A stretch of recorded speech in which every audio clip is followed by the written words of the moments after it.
Good day, everyone. I welcome all to the 20th Annual Connecticut Renaissance Fair and to our bird show that we call Birds of the Gauntlet, Falconry Forever.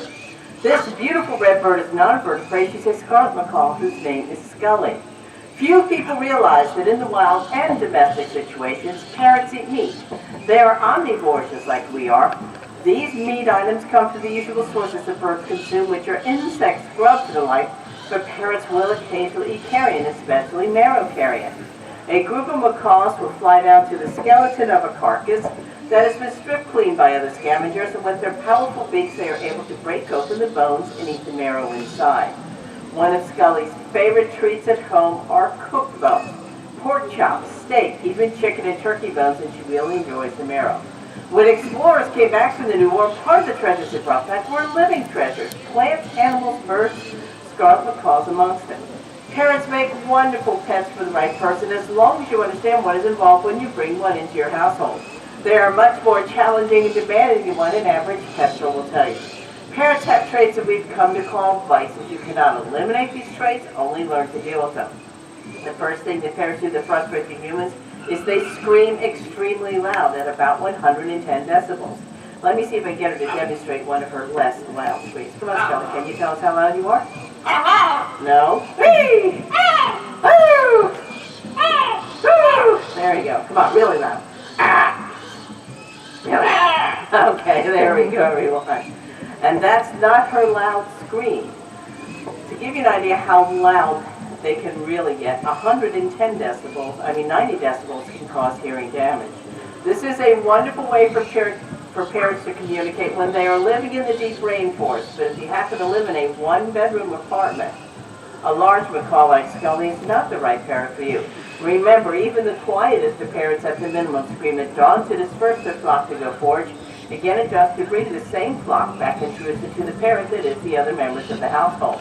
Another thing that parents do that frustrates the humans is they bite extremely hard.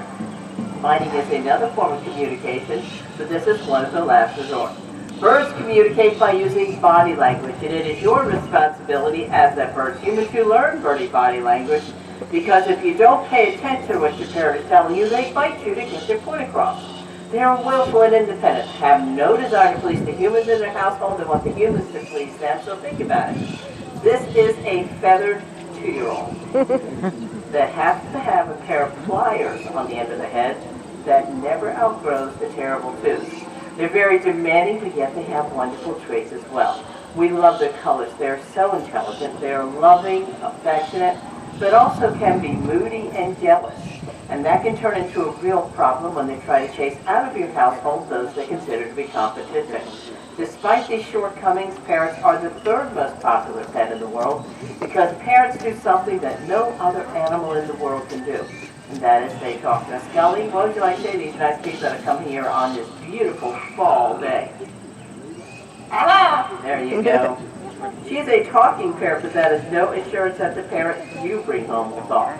All parrots have the ability to talk, mimic human speech. Some can even do sound effects. Can you imagine a parrot that can mimic your smoke alarm at full volume? A friend of mine's African gray has learned all of her credit card numbers. True story, feathered identity theft.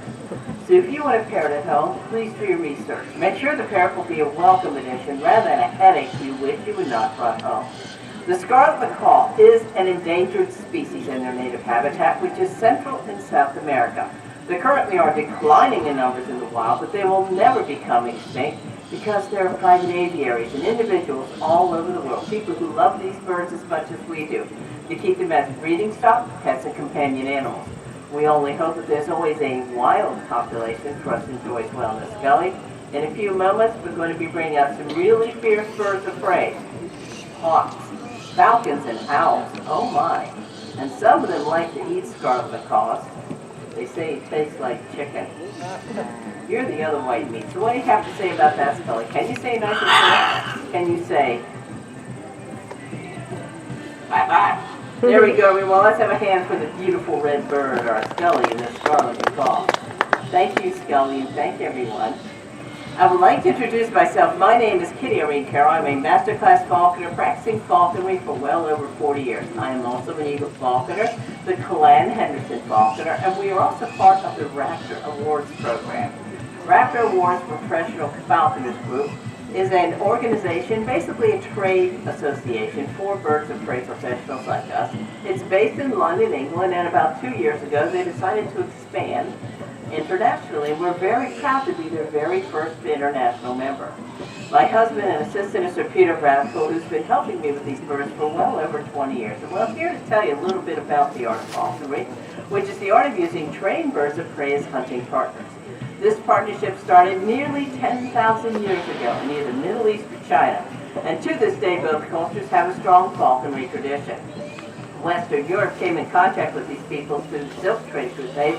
It spread to Western Europe, and falconry became immensely popular, to the point that the birds were at one time worth a king's ransom. To give an example, when King Richard the Lionhearted was returned back to England after that long capture, part of his ransom was 2 white-faced deer falcons from the north. We're going to start off with a beautiful bird from the New World, and this is one of the America's gifts to the world of patent. I think parents giving Pete a hard time. No. This is the red-tailed hawk, and her name is Leela. We're going to have her fly out to the glove. We'll see if we can get her to do. It's a sunny day. It's been rainy all week long, so she's eager to get out. Come on, beauty. Come on, beautiful lady. Come on, lovely. There we go, everyone. This is our lovely Leela, everyone. She is from southern Louisiana, the Morgan City, Houma area, right on the Gulf Coast. She was found by a falconer who was looking for a new hawk to train in falconry. He came across Leela, who was badly injured, and she is still blind in her left eye from those injuries. Likely she was hit by a car. She was also starving, full of mites and parasites. So when he brought her home, he couldn't even give her medications for the parasites until he brought her weight up so she could handle the medicine. And he started training her in falconry and found out some lovely things about our Leela. First of all, she's a very smart hawk. She takes her falconry training very well. She has what I call a grateful demeanor. She's just such a nice hawk. Very food focused because you know what it's like to be without. And notice that she's gripping my glove very tightly. She does this little dance on the glove, and this is part of the body language of birds of prey. She's telling me she would like more food. So we're going to give her an opportunity. We're going to have her fly back into her box, but she has a depth of field issue with that left eye. She also grips very hard with her teeth, especially this foot, and she's got food on her mind. Yes, pretty girl. And they have a locking mechanism. Actually, the tendons in their feet actually slide with a little ratchet system. This is how birds can stand on their legs for so many hours. So we're going to have her Leela sit on this first. I have to give her a little treat to hop on over. You see a treat waiting for you there, pretty girl? All right, there's a treat. There you go. Did you get the treat? Oh, it fell off. Okay, let's try this again, Lily. Come on up. Come on, Lily. The treat. Come on. There you go. We're going to have her go from this perch so she doesn't lock down here. Come on. There you go. Now, lock it down. Now let go, honey. Now let go. There you go. All right, pretty girl. Now there's a nice treat. Close Newton up. Close Newton up. There we go. The wind blew that up. There we go. All right, Leela, there's a nice treat waiting for you right there. Ready to go in and get the treat? You've got to think about it in a moment. Kind of get her attention. Let me give her a cue. Come on, Lily. You want to go in? You want to sit here instead? Kennel up. Yeah? Kennel up, my girl. Okay. Put one right on the sill.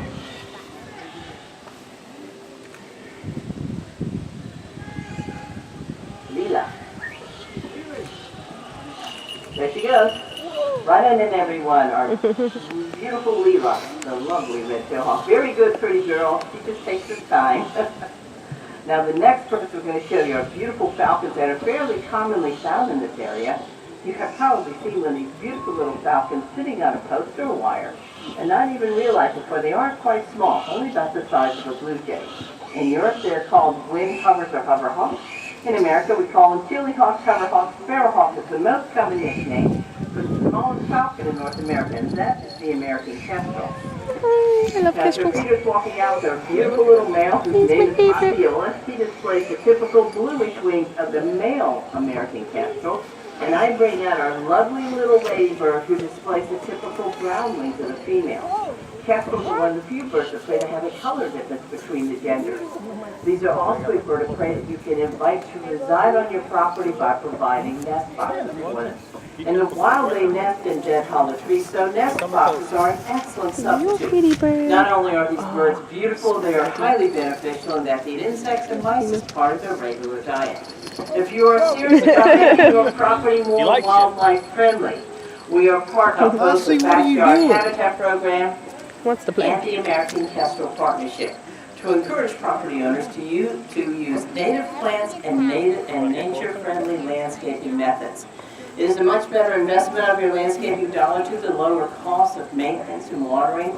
You don't need to use hardly any fertilizers or any dangerous lawn chemicals. In fact, I recommend against it. But the best part of the program is you don't need a large parcel of land to qualify. Even a small suburban lot or a container garden on a condo porch for butterflies and hummingbirds can qualify, because our philosophy is habitat is everywhere. We link to these programs that we mentioned, so feel free to grab one of our business cards in the front of our tent and you can learn a whole lot more. Now, our birds do have a story. A little Osceola, a male kestrel, was part of a colony, he's captive bred, that was used for scientific studies. And they retired the birds after about a year of age, and so we call him our, what we call, retired civil servant. The ladybird was found by some very kind people in Tampa when she flew out of the nest. They raised her for a couple of weeks and then found out it was not legal to do so. You have to be licensed to have a native bird of prey or native bird at all. So during that time, they didn't realize they were making her too tame to release. It's called imprinting. And she's fussing at me because one of the things that she did when they tried to release her on 3 occasions was she would land on people's heads. That didn't work out so well. There you go, little girl. Now she's complaining. There we go, little girl. Oh my gosh, Miss Diva. I know, you're my little diva here. There goes my hat. It's too much wind. So, she is now an educational bird. Now we're going to put our birds back into their boxes for their own personal safety. For the larger birds of prey that we fly in the program do have a tendency to eat the smaller cousins. So in goes I the love little kestrels. lady. They're so adorable. Right, little lady? Come on. Now the next bird I'm going to show you is the night shift of the kestrel. They pretty much eat the same food, insects and grubs and the like. And they are what I call the cuteness overload. This is the screech owl. The screech owls are a lovely little bird, about the same size as the kestrel, but they are on the night shift. Come on, Winnie. There you go, little girl. Just like ladybirds, our Winston, or Winnie, was found by a kind gentleman who knew how to properly feed an owl. So he raised her up, and she was a little pet for a while. He had her legally, but he needed to rehome her. So she also became an educational bird. Now notice that Winston has those greenish yellow eyes. She can also turn her head 270 degrees due to having 14 bones in her neck compared to our 7. Screech owls have a delightful group of calls. You hear that one? That's one for a call. She has a quiet little hoot that they call when they're emerging from their nest boxes. There you go, little girl. They have a little hoot as well. And she is a lovely little girl. We enjoy her company. They come in 3 different color phases. She is the most common, the gray phase. There's also a brown phase. And then there's the rarer red phase, which is found more in southern areas. Now we're going to put a little Winston back into her box for her personal safety as well, because everything wants to eat screech owls, and they're considered a wonderful gourmet snack by the other birds of prey. So in the box he goes. Ready, little Winnie? There you go. I'm sorry, Winnie, I have to deal with them up here. All right. Thank you, lovely lady. All right. Now the next bird flying in our program is eagerly awaiting his turn. And he knows that he is up next. He knows the script. This is Newton. Newton is a barn owl, amongst the most nocturnal of all species found. If you came to our festival here last year, we were raising Newton up from a little ball of fluff. He was a little ball of fluff that we were raising up. And now, a year later, Newton is all grown up. He's going to give me the leash for our little Newton. It's kind of mucky here, so hopefully you guys have brought your muff boots with you. There you go. And amongst the most nocturnal of all owls. Now, owls have some wonderful traits that allow them to hide at night. The first thing people notice are their beautiful faces, which are actually parabolic sound receptors, following what they hear to the ears and the sides of their head, which are asymmetrical. Owls' ears are crooked, one is higher and tilted at a different angle. This gives owls the best directional hearing of any creature on Earth. The barn owl is so acute that they can actually listen and locate a mouse under 6 inches of snow just by their ability to hear that mouse's heartbeat. So we're going to have our Newton fly out to my glove, but he's going to be sound in my hand, so I have to silence myself for a while. Okay, I'm ready.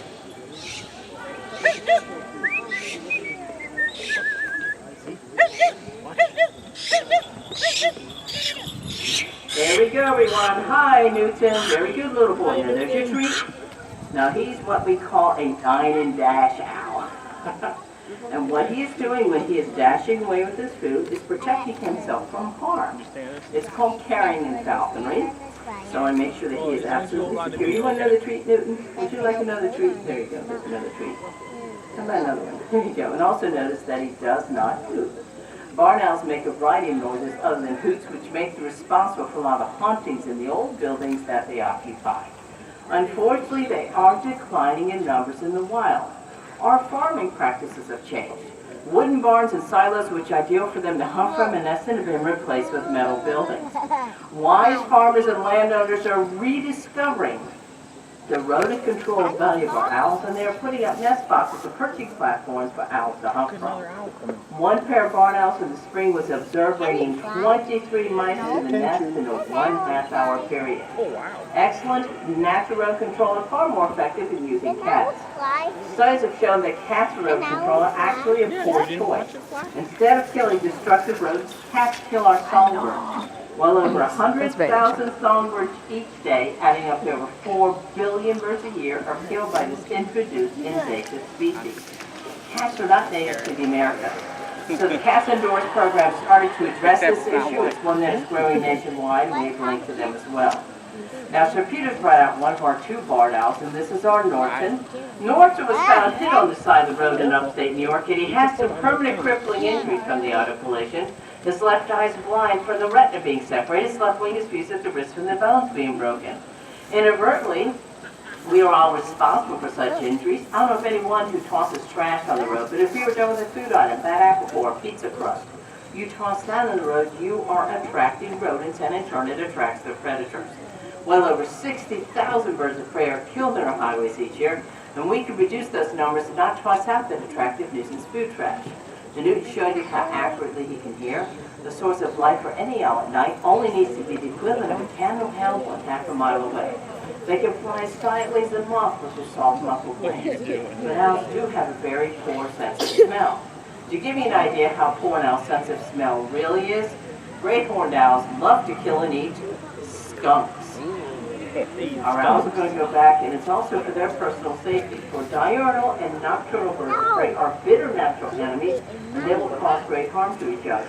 Owls know that they have lost all of their advantages by being out in the daytime, so they keep a low profile by hiding. So there you go, Newton. Right in your box, sweetheart. There you go, little boy. Now, the next birds we're going to fly for you are the Harris hawks. Harris hawks are another species of raptor that is the gift that the Americans have given to the world of falconry. They are found all through Central and South America and the North American continent. They are found from Louisiana through Mexico, Chile, and Argentina. Harris hawks are unique in the world of raptors, the birds of prey, in that they hunt together in family groups, much like a pack of wolves. They even share in the prey once they're successful. Now, the first Harris hawk we're going to fly is our wonderful youngster, whose name is Copper Hawk. Copper is flying solo right now because he is a youngster and he's still begging for food from the adults, and they really don't like that. He needs to grow up a little bit. So we're going to have him fly out solo. Come on, Copper. Come on, little boy. There we go. Very chatty little hawk. There you go, sweetheart. Note that his plumage is a little bit on the mottled, and his tail is transitioning from the mottled striped tail to the solid black and white tail. There you go. You want to go back in, Copper? There we go. Right on in. Very good little boy. And he's very chatty. Hey, Copper Hawk. Now, the next birds we're going to fly are the Harris hawks, but we're going to fly our 3 adult Harris hawks. But before we get started, we do need the assistance of a young person that would like to help us with our birds of prey. Anybody here? You have to be about 10 or older. I think you're a little bit small to handle everything. Yeah. Anyone else here? Are you 10? This young lady, I think it's 10. I think. All right, come on up here.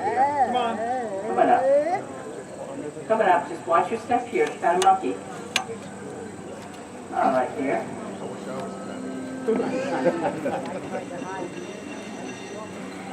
All right, and what is your name, please? Emma? Okay, that's my niece's name, Emma. All right, Emma. Now, how old are you, dear?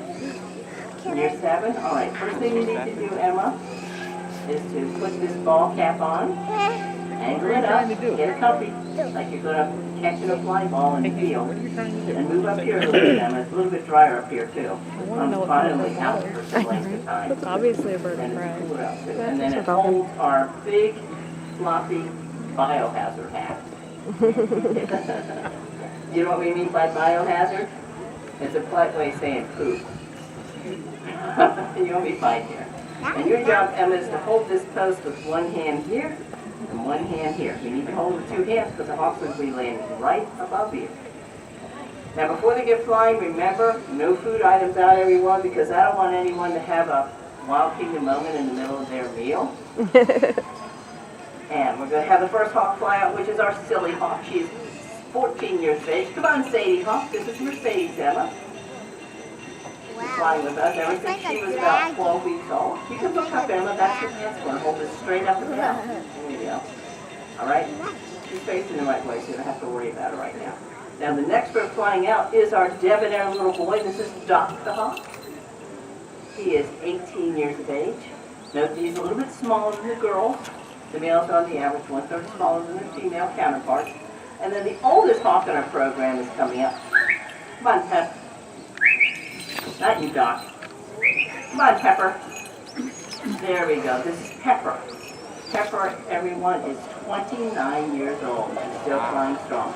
Look at a pretty lady. She's our biggest hawk, too. She flies at 950 grams. There you go, Doc. There's a little bit left there. I know. You're such a sweetheart.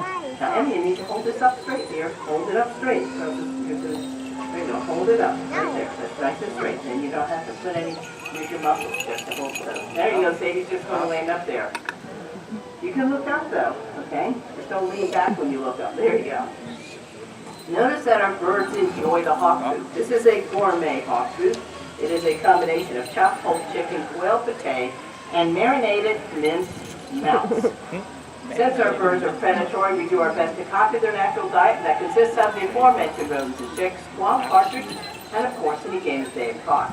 Predatory animals at home, your cats and dogs, practice the same dietary habits if given a chance. Watch your pets eat what they've caught. They eat the entire animal if small enough, and with larger prey, they eat the less appetizing internal organs. Predators do require veggies in their diet just the same as we do, and their veggies come from consuming the stomach, intestines, and viscera of prey they caught, or the entire carcass if small enough. Sir Peter's going to play a game of catch with our hair pops, but he is warning. Don't look up with your mouth open. There goes Pepper. And Doc going up on the T-post. He's got his. Good boy, Dr. Hawk. He's very good at that, everyone.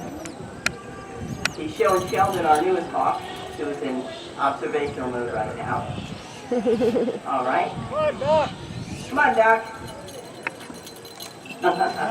He's ready again. This is a perfect breeze. Come on, Doc. Get a treat. Good boy. Good boy, Dr. Hawk. Pep, you can go too, sweet girl. Oh, You're in the splash zone. Come on, Mercedes. Here comes Doc again. Come on, Sadie. oh, You want her to show her. Sadie, can you show us your footwork? Come on. It's kind of muddy. It's kind of mucky. Come Come on. on. No, this way. Mercedes. This way. Come on. Come on, Sadie. She's like it's dry on the side. Come on, let's go. Hurry. Come on. It's like, no. You know, I don't like the mud. Come on, Sadie. Try to do it out on this grass part. Come on. I'll get you don't like the mud. Come on. We don't either, but we don't have mud boots. Come on, let's go. Hurry. They don't like the mud. Hello. Don't like it because it's mud. Yep. Up close and personal there, Joe? But being a bird of prey out in the wild seems to be a wonderful way to live. You get to go out hunting whenever you're hungry. You're the master or mistress of your domain. Harsh, cold fact of nature is up to 9 out of 10 of these birds that have hatched in the wild this past spring will be dead before their first birthday. The young hawks die to either injury, disease, or most commonly starvation. This is where falconry is found to be highly beneficial to the birds that we falconers come across and train. We take it on a migrant, train them in falconry, release them the following spring. Their survival rate goes up considerably, for their falconers actually coach them and how to hunt and survive. That's crucial for fear of life. Falconers were also the ones to develop the programs to breed these birds in captivity and release their progeny back into the wild. Started with the endangered peregrine falcon. It has been over 45 years, everyone, and I'm pleased to say that the peregrine falcon is now off the list of endangered species. And we falconers are extremely proud of this leadership role that we've played in restoring these beautiful birds back to the rightful place in nature. Now, Sadie, you're just sitting there waiting. You want to come on out? Come on, let's see what you do. Come on up, Sadie. Whoa. There you go. Feel that You wind? gonna go back in, Sadie Hawk? There we go. We have a wonderful breeze, the perfect temperature, and the perfect. There we go. Everyone back safely down. And then Emma do a wonderful job as our assistant, everybody. Huzzah! Great, Emma. Thank you so much, Emma. Now hang around here for a little bit because I want to let you know after we take the hats off, that you have earned our VIP photo experience, which means you get to hold a falcon, hawk, or owl. And I know you want to hold an owl, right? You want to hold the falcon? Well, we have castles that you can hold. They're just right for that. But before you have a seat with your family, can you please turn to our wonderful audience and take a bow, dear? Thank you so much, Anna. You did wonderful. You have a seat now. Now, ladies and gentlemen, we do pass the hat at the end of the show, so if any of you would like to tip the performance of the birds and the training of the golfers will be appreciated. And Sir Peter gives you a great photo opportunity with our owls as well. He'll be out with Norton, our barn owl. And remember, if you come away from our programs, just remember this. If you haven't seen a peregrine falcon out in a while, remember to thank a falconer. Thank you again. Enjoy your stay here.